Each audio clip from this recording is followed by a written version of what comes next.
el señor Shaw, que solo cursó hasta el 8º grado en la escuela, pero que cuando yo tenía 25 años me dio este punto clásico para que yo reflexionara sobre él, y lo puso en términos tan sencillos que jamás se me ha olvidado. Déjeme ponérselo usted en esos mismos términos. Y aquí lo que dijo: aprenda a expresar, no a impresionar. Eso me ayudó tanto a mí, porque es fácil emplear un lenguaje diseñado solamente para impresionar en vez de expresar.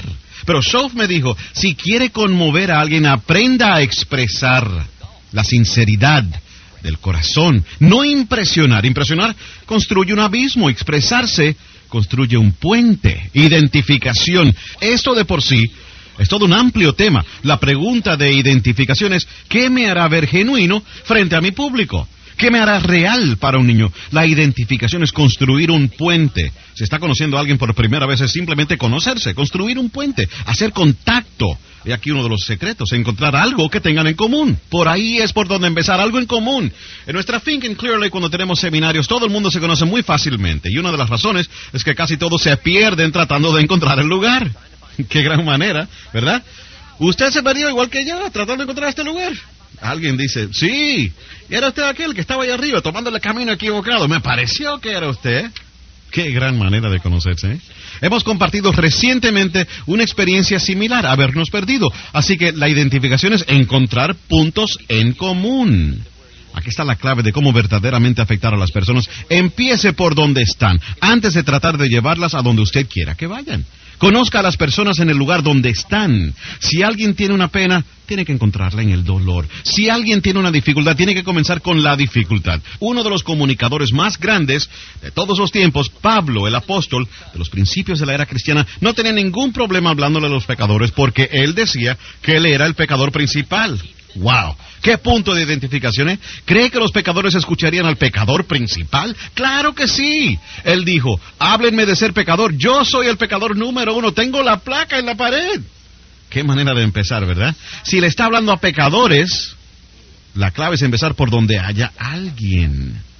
Si hay alguien que tiene una dificultad, tiene que empezar con la dificultad. No puede hablar de éxito si alguien tiene una dificultad. Tiene que empezar primeramente hablando de dificultades. Ahora, si usted nunca ha tenido dificultades, eso es un gran problema. Así que le sugiero que se meta en una dificultad pequeña para que sepa hablar de dificultad. Correcto, que lo arresten por algo. Para que cuando alguien tenga un dolor y usted haya tenido esa experiencia, tal vez no tan profunda, pero algo que les llegó al corazón, cuando conoce a alguien y está tratando de ayudarle, puede hablar de haber estado herido en el corazón y tendrá sustancia, tendrá significado, tendrá profundidad. Empiece por ahí.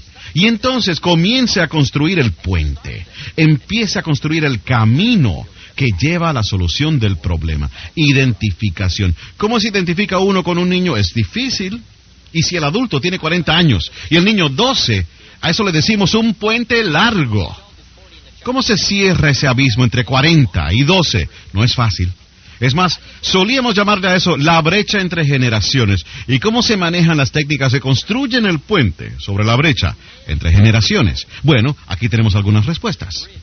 Aquí está la primera. Acuérdese de cuando usted tenía 12 años. Solo tiene que tener la habilidad de volver atrás. Eso es lo que hace un actor.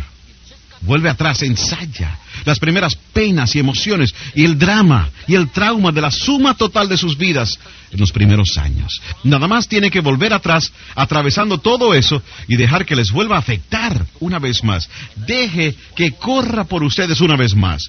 Deje que se reavive una vez más. Usted dice, bueno, pudiera ser doloroso. Es cierto, pero tiene que volver atrás, pasando por todos esos dolores a fin de poder alcanzar algunas personas que están sufriendo.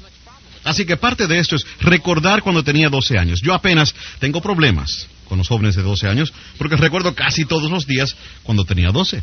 12 es una edad fascinante. Uno de los retos de tener 12 años es que no tiene 13.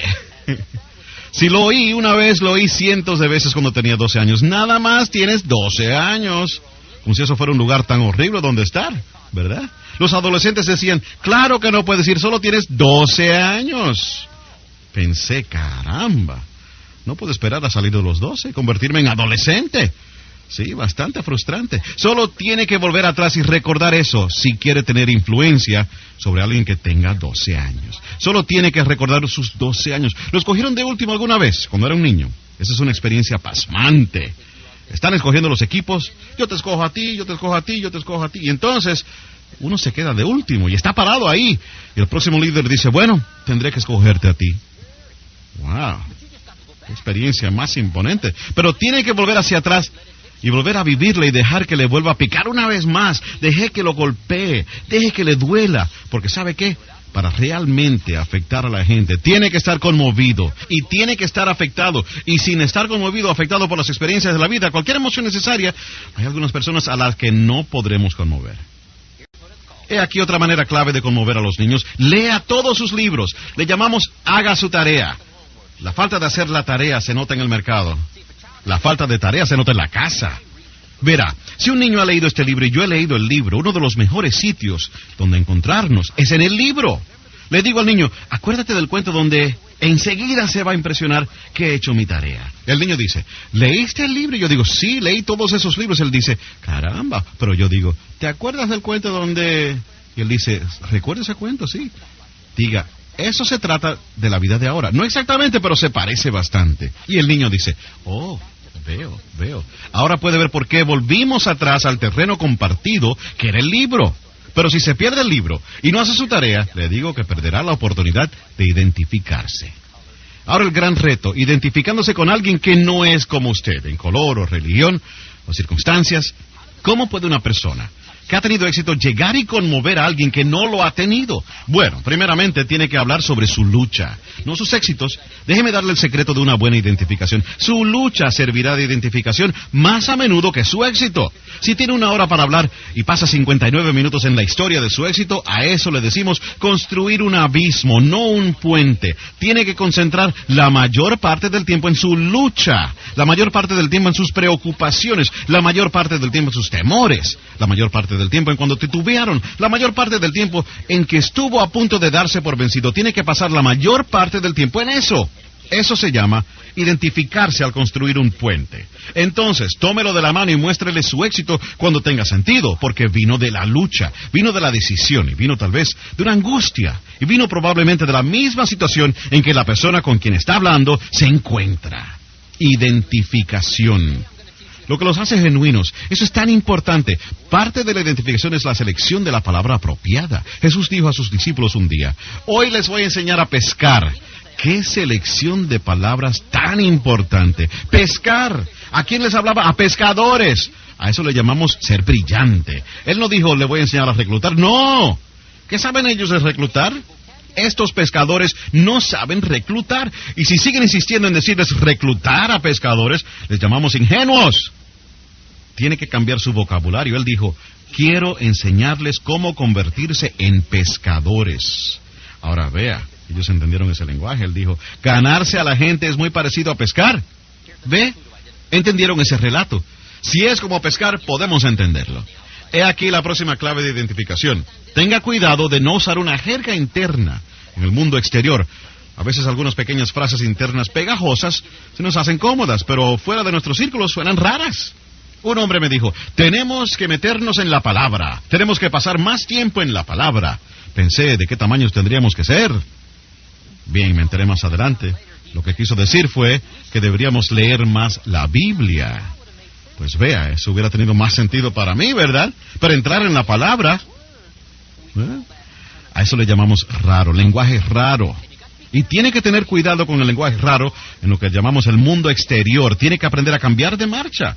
La señora me dijo, he aprendido a manejar mi espacio. Me dijo, ¿cómo le va con su espacio? Pensé, espacio. ¿Qué es eso de espacio? Bueno, me enteré más adelante que ella había ido a los seminarios sobre espacio y había aprendido el tipo de lenguaje especial de espacio. Pero vea, tiene que tener cuidado. Usted le habla de espacio a muchas personas y se van así. Espacio. Espacio, ¿qué es esto de espacio? ¿Verdad? Bien, aquellos que han pasado por los seminarios de espacio entienden ese lenguaje espacial. Pero para los que no han ido, usted tiene que aprender lo que llamamos cambiar de marcha a una selección adecuada de palabras de acuerdo con su público. Le llamamos el don del lenguaje, en una variedad de conocimientos para aprender a escoger las palabras correctas y las frases correctas para la persona con quien habla. A esto le llamamos estar conscientes. A esto le llamamos no ser haragán. A esto le llamamos tener agudeza de percepción para saber con quién habla. Y cómo escoger las palabras que tienen sentido, identificación. Tienen que identificarse con el dolor, recordando su propio dolor, identificarse con su alegría, recordando su propia alegría, identificarse con la dificultad, repasando su propia dificultad. Y aquí una de las mejores recomendaciones para aprender a identificarse mejor. Repase su propia vida, haga un estudio sobre su propia vida, sus circunstancias, sus sentimientos, su conciencia.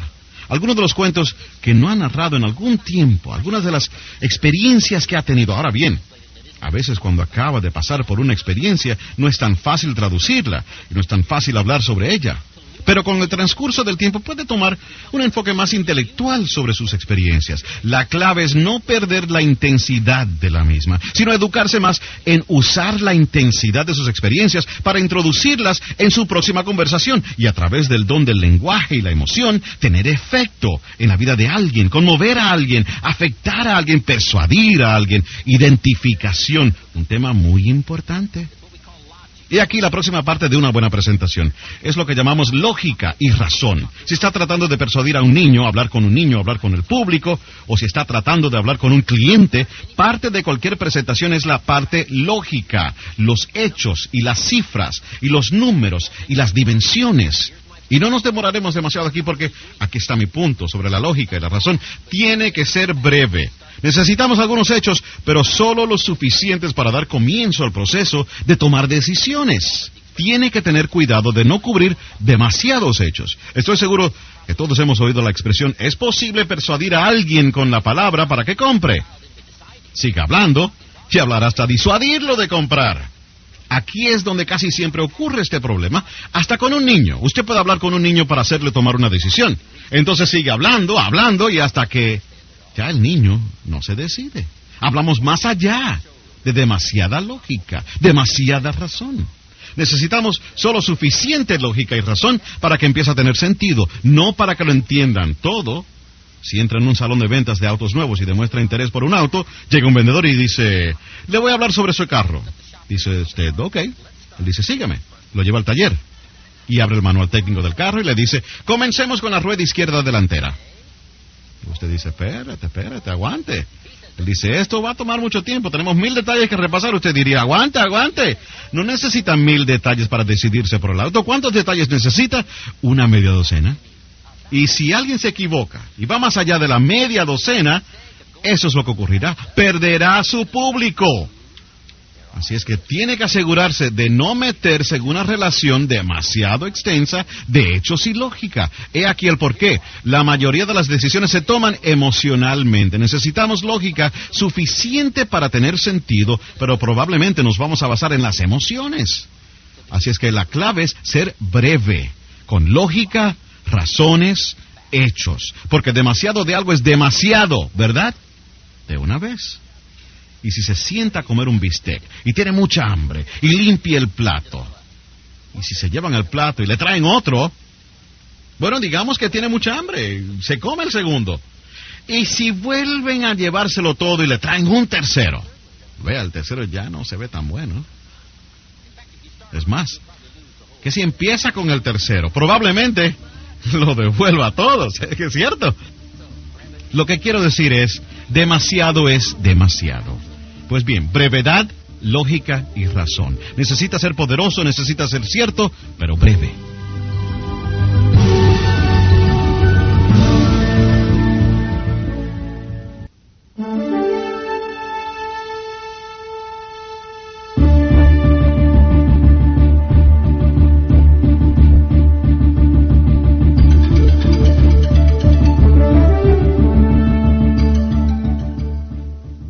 Número 3. Aprendiendo a atacar el problema. Es tan importante montar un ataque preciso sobre problemas, porque una de las mejores formas de ayudar a alguien en la comunicación es aprender a atacar el problema, atacar lo que no está bien. Pero he aquí el refinamiento de la técnica que los líderes deben tener. Atacar el problema, pero no a la persona. También expresamos esta parte específica llamada atacar y confesar. Una de las mejores maneras de atacar algo es confesar que han tenido ese problema. Póngase usted mismo como el primer ejemplo. Entonces, use a otros que llamamos terceras personas. Déjeme hablarle de María. Si María estuviese aquí, confesaría.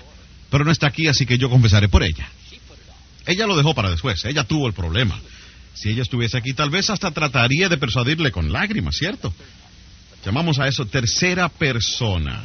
Pero una de las mejores es usar a la primera persona, que son ustedes mismos, para atacar los problemas. Bien, ¿cuáles son algunas de las cosas que hay que atacar?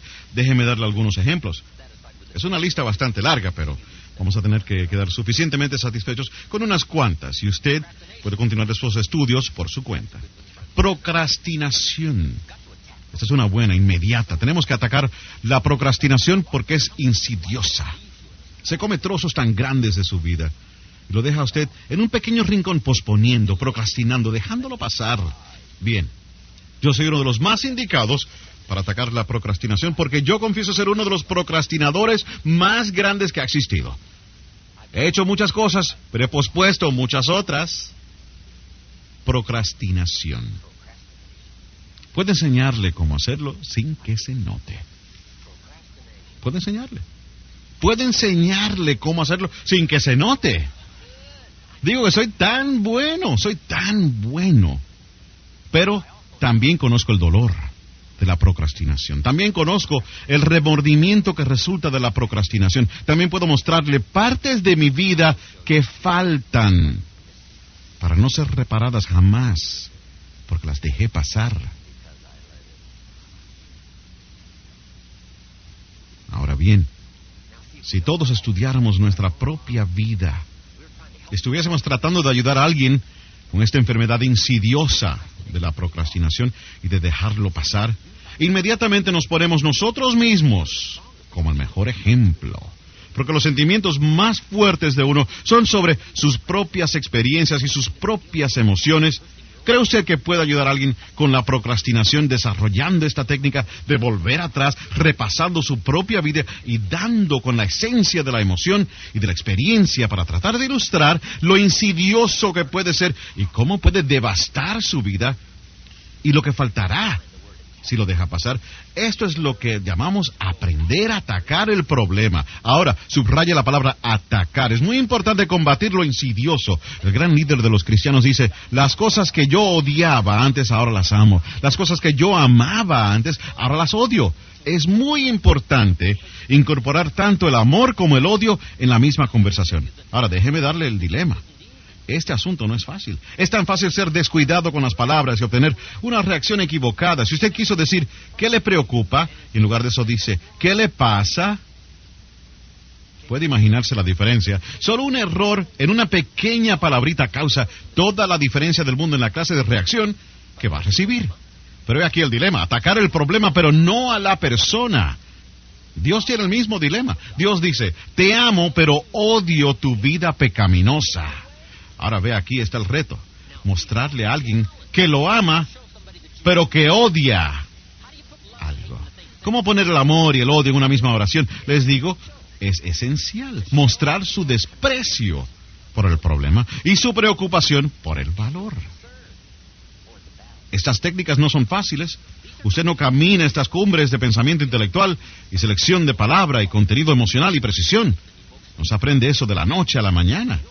Pero su compromiso con excelencia en las comunicaciones puede hacer toda la diferencia del mundo en cómo les resulta en su mundo económico y social y personal. Y aquí hay parte del desafío. Dios te dice, te amo, pero odio tu vida pecaminosa. Ahora, como yo y mi vida pecaminosa estamos tan unidos, tiendo a tomar esto a pecho. Y Dios tiene que decir, no, déjeme aclarar una vez más. Te amo, pero odio tu vida pecaminosa. Vea, tenemos que aclarar esto, tenemos que aclarárselo a los hijos. Te amo, pero odio lo que estás haciendo y lo que me estás haciendo a mí. Así es que se tiene que aprender a poner el amor y el odio en la misma oración. y hacer ver lo insidioso tan devastador y tan nefasto como debe ser, y hacer ver la oportunidad tan luminosa como puede ser. Pero tenemos que aprender a pintar con el lenguaje y las emociones cuando odiamos lo malo a fin de desarrollar lo bueno. Y con esto no se puede ser blando, no se puede tomar un enfoque suave con la mala hierba de su jardín. Tiene que odiar la mala hierba lo suficiente para poder matarla. Se dice, bueno, he aprendido a lidiar con esto. Esto no es una cosa que ustedes aprenden a manejar. Es una cosa que usted va a destruir. Esto es algo que tiene que matar. Si algo va detrás de algún tesoro, de algún valor, usted tiene que ir detrás de ese algo con un gran odioso intento por medio de la palabra, del lenguaje, de las emociones. Lo que sea necesario para que se haga el trabajo de ilustrar el mal y la posibilidad de bien. Ahora bien, estas no son técnicas fáciles, pero si quiere extender su alcance, en mi opinión, tiene que tomar parte en la confrontación. He ahí donde están los valores. Déjeme darle una buena frase filosófica. Todos los valores tienen que ganarse por concurso. Y después que se hayan ganado, tienen que defenderse. Usted dice, caramba, me ha dado una tarea bastante pesada. De eso se trata la vida, un desafío bastante pesado. No damos grandes trofeos por pequeños esfuerzos. Si quiere ganar gran salud, si quiere ganar grandes riquezas, si quiere tener un largo alcance para conmover vidas, tiene que participar en algunas de estas poderosas disciplinas extras. Y una es afianzar el territorio con tesón. Y la otra es defenderlo con igual desafío. Atacar. Procrastinación. Y aquí otra buena. Culpa. Yo practicaba esta la mayor parte de mi vida, hasta que conocí al señor Schoff. Solía culpar a mis parientes negativos, solía culpar al gobierno, solía culpar a los impuestos, solía culpar a los precios. Decía, cuesta mucho. Mr. Schoff me dijo, no, vamos a enfocar el verdadero problema. Usted no tiene los recursos. Pensé, caramba, nunca lo había enfocado de esa manera. Schoff dijo, señor, usted debe entender intelectualmente su problema, no es ese. Su problema es usted. No es allá afuera donde está el problema. Allá afuera está como ha estado por 6,000 años. Usted no puede curar eso. Pero lo que sí puede curar son los errores de juicio, errores de actitud, errores de actividad, errores de juzgar mal los resultados. Descubrí que los errores venían de adentro. Pero vea, él tuvo que atacarme con ese punto. Aquí está el próximo. Excusas. Caramba, tenemos millones. Soy muy bajito, soy muy alto, soy muy viejo, soy muy joven. No tengo dinero, no tengo experiencia. Y así sucesivamente con las excusas. Aprendiendo a atacar. Muy importante. Bien, aquí están lo que llamamos armas de último recurso. Y aquí parte del ataque que puede usar.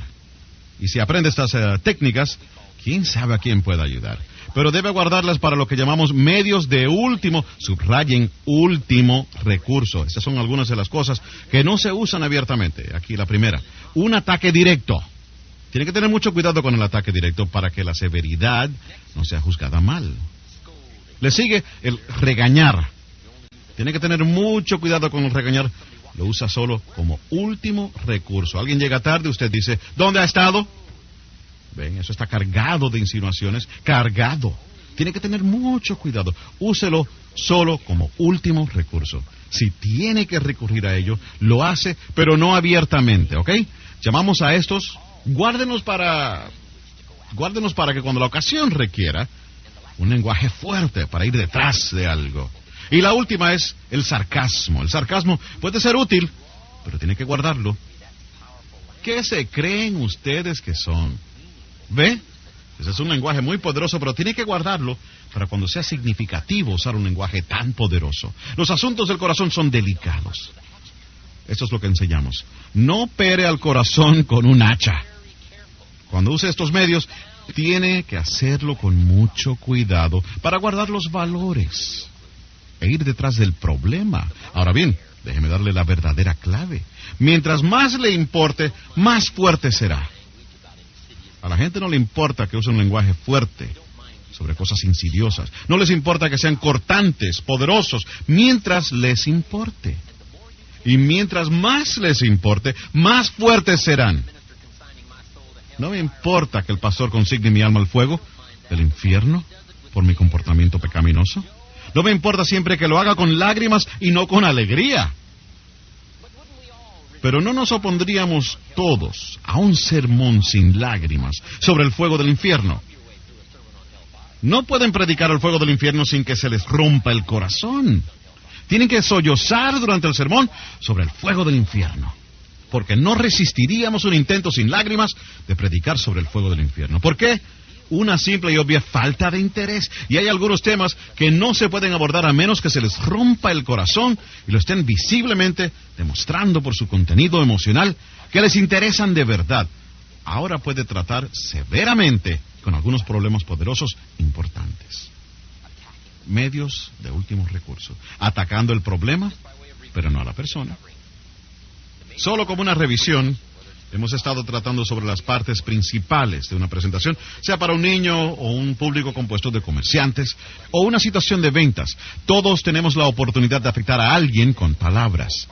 Y hablamos de hacer una presentación en 4 partes. Número 1, identificación. Aprender a identificarse con otro, que es bastante fácil si el otro es como usted, bastante difícil si el otro no es como usted.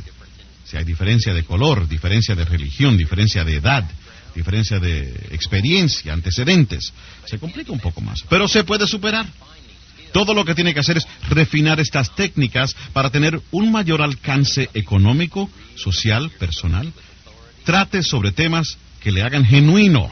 Relate sus cuentos con autoridad. Después está la parte de la lógica y el razonamiento. No demasiados detalles. Hay probablemente 1000 detalles sobre un auto, pero no se necesitan todos para tomar una decisión. Media docena basta. Y si va más allá de la media docena, es bastante fácil perder el público. Así es que brevedad en lógica y razones. El número 3 fue aprender a atacar los problemas, pero no a la persona. El número 4, va a ser la presentación, solución. Así es que tenemos identificación, lógica, atacando el problema y ofreciendo una solución.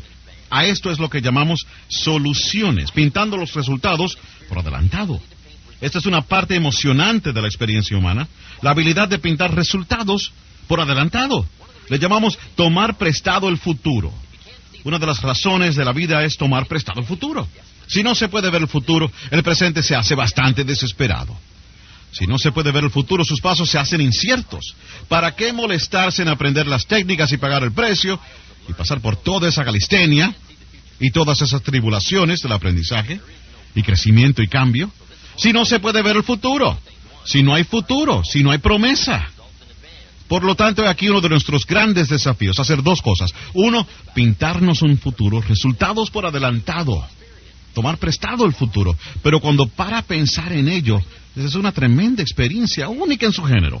Poder tomar prestado el futuro, traerlo al presente y usarlo como un incentivo para terminar la tarea, aprender las técnicas y poner las técnicas a trabajar. Así es que pintar resultados por adelantado, ya sean resultados monetarios, ya sean resultados de posición, posibilidades, oportunidades, poner a la persona con quien hablan en la posición futura en que yo los veo ahora. Soluciones. Y puede ser muy poderosa, muy poderosa. ¿Qué hace que el agricultor trabaje toda la primavera y se afane todo el verano? Su visión de la cosecha. Si no pudiera ver la cosecha, no pondría el arado en la tierra. Si no pudiera visualizar la oportunidad de sacar provecho de el convertir el trigo en dinero y el dinero en estilo de vida. Si no pudiera ver todo eso, ¿para qué poner el arado en la tierra? Y la respuesta es claro, ¿para qué? Si no puede ver, ¿para qué laborar? Si la promesa no está clara, ¿para qué hacer el esfuerzo? Así es que una de las formas de hacer que la gente responda, que se esfuerce, que lea los libros, que tome las decisiones, cualquier cosa que ustedes quieran que ellos hagan, parte de la clave es ofrecer la solución y poder pintarla en términos no inciertos. Jesús le dijo a los discípulos un día, si se quedan conmigo y siembran profundas las raíces de nuestra ideología cristiana, de esta filosofía, Dijo, si caminan por las calles, si ponen todo su corazón y alma en esta empresa, si conmueven a cada ser humano que puedan conmover, si cruzan los océanos, si se lanzan sobre el mundo conocido, y no va a ser fácil difundir la idea, difundir lo que hemos estado viviendo durante los últimos 3 años y medio. Dijo, no va a ser una tarea fácil, pero dijo, les prometo que después que hayan terminado esta difícil tarea de dedicarle toda su energía, tiempo y esfuerzo a esta empresa, les dijo, les prometo que cuando esté terminada en la casa de mi padre, hay muchas mansiones. ¡Wow! Eso es ingenioso. Les tiró lo de las mansiones. Con razón caminaron por las calles. Todo lo que tienen que hacer es leer el libro de las actividades. Y ellos cruzaron los océanos, caminaron por las calles, conmovieron a todos los seres humanos que podían conmover, pusieron cada onza de energía y mente y alma y espíritu en esa filosofía. Y lo hicieron hasta el momento en que perdieron sus vidas, la mayoría de ellos por la oportunidad. Con razón ha durado 2000 años. Pero la empresa también tenía la promesa. ¿Y no pondría usted algún esfuerzo si alguien que fuera creíble le hablara sobre una promesa tan singular? La respuesta es claro que sí. Todo lo que tenemos que hacer es ver la promesa lo suficientemente clara y haremos cosas asombrosas.